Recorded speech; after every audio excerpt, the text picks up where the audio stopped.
जय गुरु जी संगत जी, मेरे साथ बोली जय गुरु जी, शुक्राना गुरु जी, अनंतम तक शुक्राना मेरे मालिक दा। उम्मीद करती हूँ सारी संगतों को गुरु पाप ब्लेसिंग कर रहे होंगे। और संगत जी, मंत्र जाप में वो शक्ति है ना कि गुरु हम पे कितना ही बड़ा कष्ट क्यों ना आ जाए, गुरु पाप उतार देते हैं। संगत जी, मंत्र जाप को लेकर मैं एक छोटी सी कहानी सुनाती हूँ, आपको अच्छी लगे तो प्लीज़ पूरी सुनना। संगत जी, एक गरीब इंसान था, लकड़हारा था। वो लकड़ियाँ काटने जाता था। वो मगर लकड़ियाँ काटते वो पूजा पाठ नहीं करता था, बस गुरु जी का, अपने गुरु का, अपने इष्ट का मंत्र जाप करता था। पूरे दिन मंत्र जाप करता रहता था। मगर वो गरीब था, अपना लकड़ियाँ काटता था मोटी-मोटी और बेचने जाता था। तो एक दिन दौलत ने कहा चलो इसे अमीर बना देते हैं। किस्मत देखती रही। उसने कहा कैसी देखती रही वो किस्मत, और दौलत ने कहा कि चल मैं इसको मदद कर देता हूँ। जब उसने गरीब के आंगन में एक कौड़ी फेंकी, सोने की पिंडी फेंकी दौलत की। वो पड़ोसी ने देख ली कि कहीं ऊपर से उसने ठा ली चुपके से, और वो पता भी नहीं चला गरीब को, तो वो तो उसके नहीं मिली। फिर दौलत लकड़ियाँ काटने गया लकड़हारा, मुझे रास्ते में पोटली फिर दौलत ने फेंकी, उसमें हीरे जवाहरात हार वार सब थे। मैं जैसे उसने खोल के देखा, उसने सोचा चलो मेरे मालिक की देन है, मिल गई। फिर इतने में ही बाज आया, वो पोटली को उठा कर ले गया। संगत जी, गरीब था, मेहनत करता था, अपने गुरु जी का मंत्र जाप करता था, इसलिए लकड़ियाँ काटने के लिए वो आगे गया। लकड़ियाँ जब काट कर, मोटी मोटी लकड़ियाँ काट कर जब वो आ रहा था, रास्ते में उसे राहगीर मिला जिसे लकड़ियों की ज़रूरत थी। उसने कहा कि आप मुझे सारी लकड़ियाँ दे दो, मैं आपको बहुत सारा दौलत दूंगा, क्योंकि वो दौलत ही थी जो भेष बदल कर उसके पास आई थी और पैसे देना चाह रही थी। उसने कहा नहीं, जो मेरी किस्मत का है आप सिर्फ मुझे उतना ही दो जितना इन लकड़ियों का बनता है, एक आना, मुझे एक आना दे दो। तो उसने कहा ठीक है। उसने अपनी किस्मत का एक आना लिया संगत जी, और अपने गुरु जी का मंत्र जाप करता रहा। मंत्र जाप करता रहा, अपने गुरु को ध्यान करता रहा। उसने कहा कि चलो अब घर चला जाए, घर में नहीं है, भूखे हैं, चलो चावल ले लेता हूँ अपने घर के लिए। जब वो चावल लेने गया तो उसने एक आने के चावल ले लिए। अब वो सोचने लगा कि जो मोटियाँ लकड़ियाँ लाया था वो तो सब बिक गई हैं। अब मैं इन चावलों को कैसे पकाऊंगा, उन चावलों के लिए तो मुझे छोटी लकड़ियाँ चाहिए। तो वो फिर से जंगल में गया। जब वो जंगल में गया, जब वो पेड़ पे चढ़ा छोटी-छोटी लकड़ियाँ काटने के लिए, तो वहीं उसी बाज का, पेड़ पे बाज का घर, उसे वो पोटली भी मिल गई संगत जी। जब वो उसे पोटली मिली, जब वो पेड़ पे चढ़ा, भरा हार। संगत जी, देखी किस्मत। जब वो गुरु जी का मंत्र जाप करता रहा, दौलत ने नहीं दिया, किस्मत भी नहीं मिली। तो फिर जब वो लेकर आया, अपने परिवार को दिया, उससे वो अपार पैसे पा गया बहुत। जब वो अमीर हो गया तो उसके गरीब को लगा कि भाई अब तो इसे पता चल जाएगा कि मैंने इसकी कौड़ी उठाई है। तो उसने भी उसने खर्च नहीं करा था। वो सोच रहा था, क्योंकि वो भी गरीब था, वो नहीं सोचता था कि मैं खर्च कर लूँगा तो मैं अमीर हो जाऊँगा, तो उसे पता चल जाएगा कि उसकी कौड़ी है। अब उसे क्या पता था कि वो तो किस्मत का, उसे लगा था उसके पास तो बहुत पैसा है, वो दिखाता नहीं। पड़ोसी को लगा, तो पड़ोसी ने डर के मारे वो कौड़ी उसके आंगन में दोबारा से फेंक दी।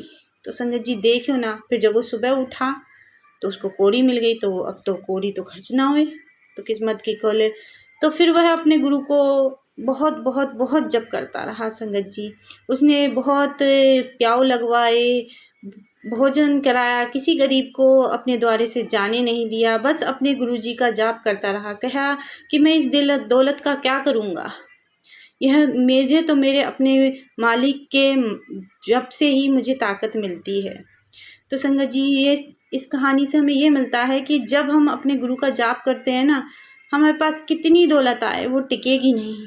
मगर जब हम गुरु जी का जाप से, अपनी किस्मत से हम थोड़ा सा भी कमाते हैं ना, तो किस्मत हमें है ना बहुत देती है, बहुत देती है। हम एक देंगे तो हमसे बच के बहुत सारी आ जाती है। हम किसी गरीब को एक चीज़ देंगे, वो उल्टे में हमें भगवान हमें उसका बदले में 10 गुना देता है संगत जी।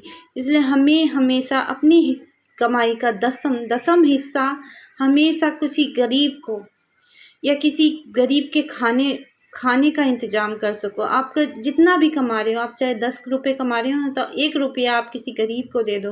वो कब 1 रुपया आपके झोली में 100 बनकर गिरेगा वो आपको कब पता भी नहीं चलेगा संगत जी।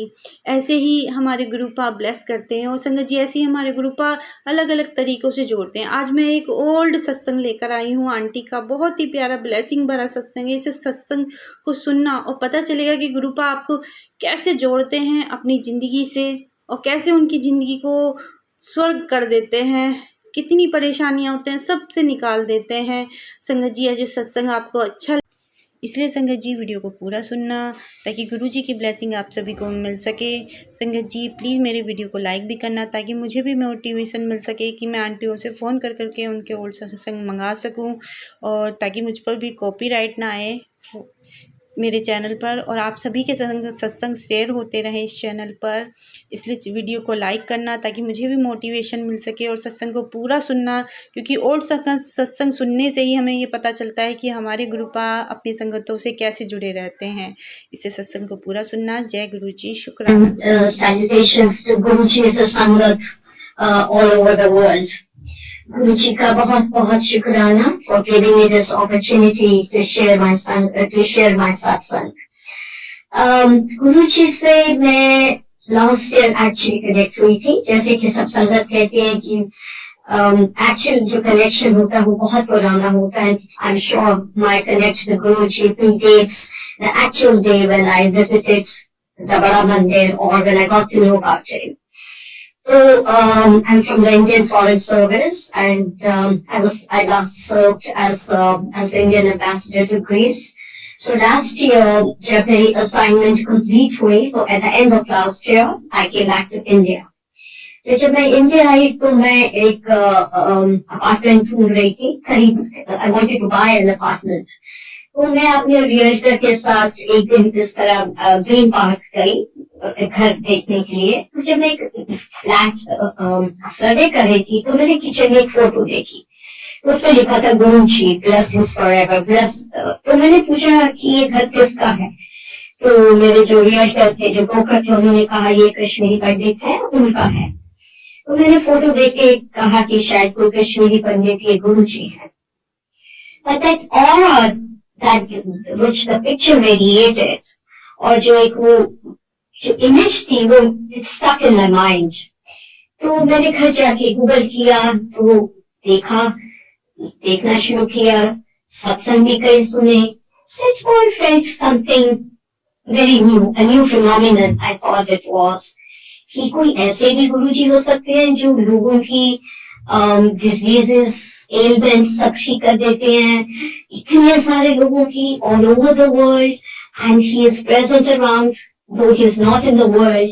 वो अपना फिजिकल रूप छोड़ चुके हैं, and yet he exists very much around and people feel his presence in many tangible ways. ये सब बहुत अमेजिंग लगा, तो मैंने सत्संग कई सुनने शुरू किए। So anyway, I was very pulled थी वो I started listening to a lot of satsangs. जैसे जैसे मैं सुनती गई तो क्यूरियोसिटी भी और एक इंटरेस्ट भी बहुत बढ़ने लगा। तो किसी तरह बड़ा मंदिर मुझे मालूम नहीं था एग्जैक्टली ये कहाँ है, पता करके मैं तब जब इंडिया आई थी तो मुझे मेट्रो का भी पता नहीं था ज्यादा, मैंने कभी दी नहीं थी एक्चुअली, और मैं अपने किसी फ्रेंड्स के साथ बहुत दूर रह रही थी। Anyway I went to the बड़ा टेम्पल फर्स्ट टाइम जब मैं गई, तो बहुत लंबी लाइन थी और बहुत सारे लोग लाइन में खड़े थे। तो मैंने किसी से पूछा आज क्या कोई स्पेशल डे है कि इतने लोग लाइन में खड़े हैं? तो उन्होंने कहा नहीं, हर वीकेंड में थर्सडे फ्राइडे सैटरडे संडे ऐसे इतना ही क्राउड, इतने लोग आते हैं। So it felt really, it was amazing to see such a huge crowd of people, long line. पर जब मैं अंदर गई, एंटर किया बड़े टेम्पल में, it was indeed a beautiful experience. I mean, I felt very good. The moment I stepped in, it felt very good. It felt divine. कोई शोर नहीं था, कोई कुछ नहीं, quiet, and people were moving on in the line. जब प्रसाद उन्होंने दिया, मुझे कुछ पता नहीं था मंदिर के बारे में, उसके प्रोटोकॉल्स क्या, वहाँ क्या सर्व होता है। तो मैं जैसे बताया कि इंडिया आई थी काफी after many years and all that, so I was very particular about my water, about my food. तो मैंने सोचा कि मैं तो बॉटल का पानी पीती हूँ और ये सब मैं फिर भी मैंने जल प्रसाद पी लिया, बड़ा अच्छा लगा। फिर जब करते करते फाइनली जब हम अंदर गए, अंदर हॉल में गए जहाँ गुरु जी के स्वरूप है, जहाँ गुरु जी की गति है, I sat down there and I closed my eyes. The atmosphere was very divine. And all the people there, they looked like devotees, and everybody really was brimming with devotion. तो एक atmosphere बहुत ही celestial था। तो मैंने eyes बंद करी और मुझे ये भी डर था कि अभी बोलें कि आपको उठिए चाहिए, क्योंकि बहुत क्राउड था। पर मैं फिर भी I managed to be there about 8-9 minutes. तो मैंने आइज जैसे ही बंद की तो I realized I was crying. मैंने सोचा मैं रो क्यों रही हूँ। मैंने I asked myself, I mean I won't cry so easily, and what's going on? तो मुझे समझ नहीं आई। It was just I was not in my control. I was really crying and crying. So then, I mean, you get to know from the Sangha that many people, when they visit the temple for the first time, they feel the same, they cry, and maybe Guruji, purges you of your sins and of the burden of sins that we carry and the bad karmas. जो भी था मुझे नहीं मालूम था, पर बहुत बड़ी अच्छी एक फीलिंग थी। उसके बाद चाय प्रसाद भी पिया। It felt very tasty and very good. November का महीना था, it was the end of November, it was cold, so tea was really great. उसके बाद जब प्रसाद की बारी आई तो I was little bit squeamish कि 3 unknown लोगों के साथ शेयर करना। फिर मैंने कर लिया and I enjoyed it. तो घर बड़ी दूर था, बड़े सारे लोग थे, जो संगत थी वो बहुत हेल्पफुल थे। Finally I reached home fine. फिर मैंने जाके तब से मेरा प्रोसेस स्टार्ट हो गया कि इंटरेस्ट ग्रो होना शुरू हो गया गुरु जी के बारे में, जानूं और उनके बारे में, कौन थे वो, कैसे आए, उनकी क्या कोई टीचिंग्स थी, उनकी व्हाट वाज हिज क्रीडो। तो मैं बहुत सत्संग मैंने सुनना शुरू कर दिया। Sometimes later in the morning hours I would be listening to सत्संग, बहुत सुने। तो उससे एक आइडिया हो गया गुरु जी के बारे में। तो इस तरह मैंने बहुत हिम्मत जुटा के, because it was the place was quite far for me, और मैं इवनिंग में जाती थी, तो मैं गुरु जी के दरबार में, गुरु जी के बड़े मंदिर में 5 बारी गई before the lockdown started. मैं महाशिवरात्रि को भी गई, 25 दिसंबर को भी गई, और शायद I think Mahashivratri was a wonderful occasion. तो अब जब मैं सेकेंड टाइम वहां गई और जब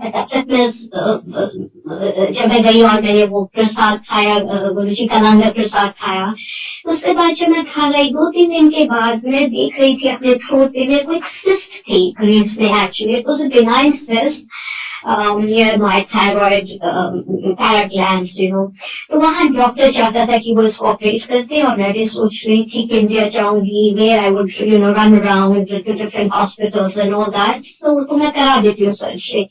पर फिर आया कि नहीं, surgery is the last option and it's just benign, I should not get operated upon।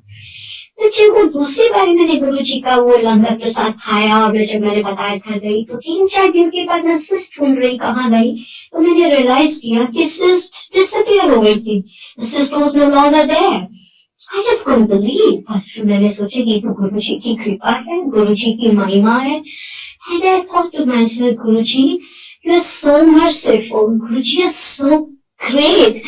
मैंने तो आपकी शायद पूजा भी नहीं की, आराधना भी नहीं की, और हाँ, मैं जब पहले दिन से गई थी कोई डिसबिलीव कभी नहीं हुआ मेरे मन में, क्योंकि जिस रिलीजन में मैं आती हूँ उस रिलीजन में स्पिरिचुअलिटी पे बहुत एम्फेसिस है। हमारे गुरुज भी कहते हैं कि अपने कर्मों के बंधनों को काटो, और वो अच्छे कर्म करेंगे आपको कटेंगे। So there's a lot of emphasis on compassion, on charity, on empathy in my religion। तो यही गुरु जी की भी यही कहते थे गुरु जी।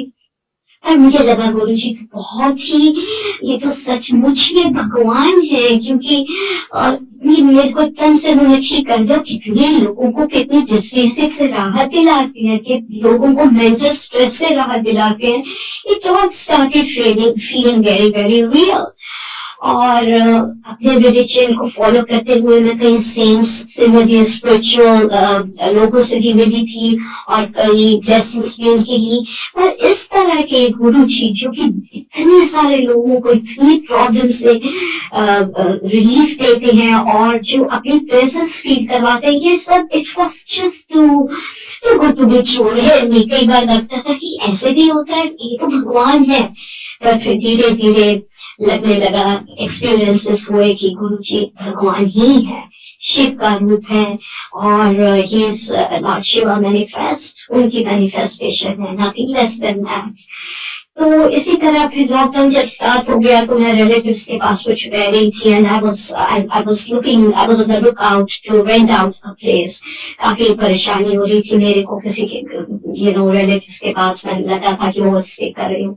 तो किस तरह मैं गुड़गांव में आई और मेरे को एक रेंटल पे एक अपार्टमेंट लेना, वो सब गुरु जी की इंटरवेंशन थी। इट्स अ सत्संग by itself, but out of nowhere I got in touch with somebody, उन्होंने कोई जगह रेकमेंड करी और मैं फिर कैसे आ गई। It was definitely Guruji's mercy। तो फिर अब तो उस बीच में ये हुआ कि जब मैं अपने रिलेटिव्स के पास रह रही थी तो एक दिन मैं वहां बालकनी में थी तो मैंने वहां पे एक beautiful rose, radiant rose I saw in the balcony. तो मेरे को सुना था कि Guruji and flowers, you can identify Guruji, flowers with Guruji की प्रेजेंस। कई बारी रोजेस के फ्लावर, रोजेस की फ्रेग्रेंस से आती है। So when I saw that beautiful radiant rose in the balcony, मैंने सोचा गुरुजी ये तो फ्लावर आपकी मुझे याद दिला रहा है।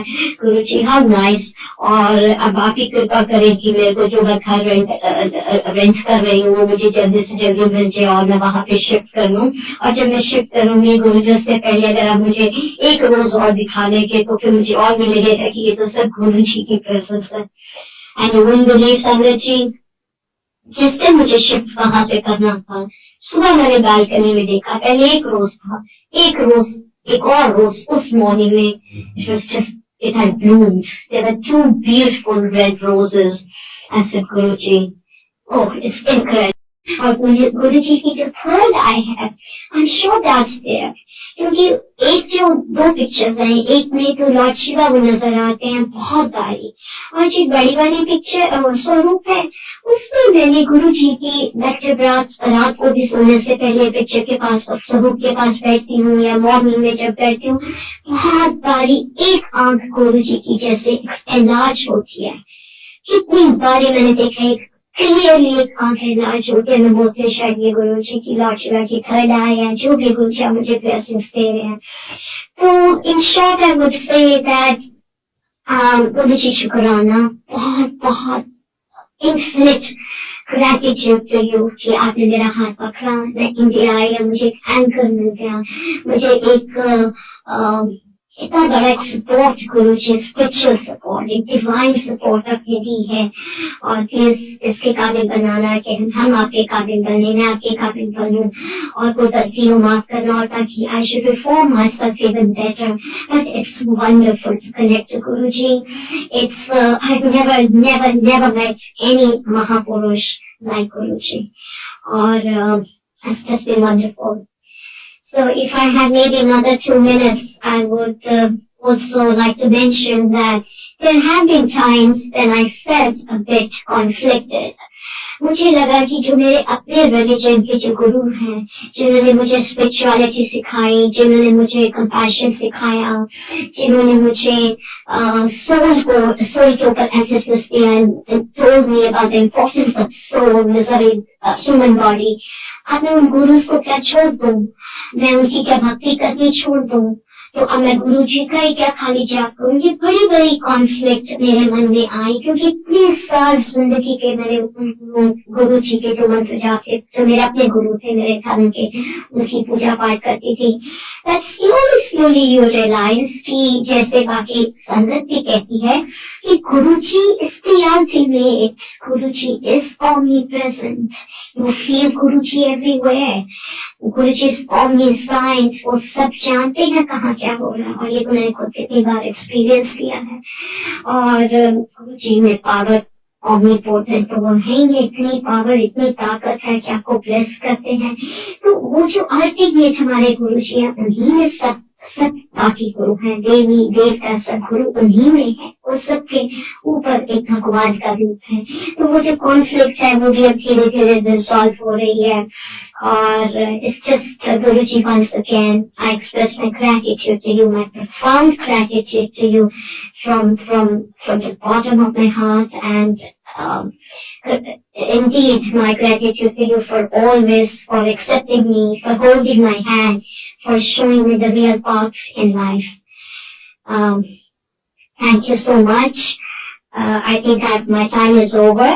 Jai Guruji.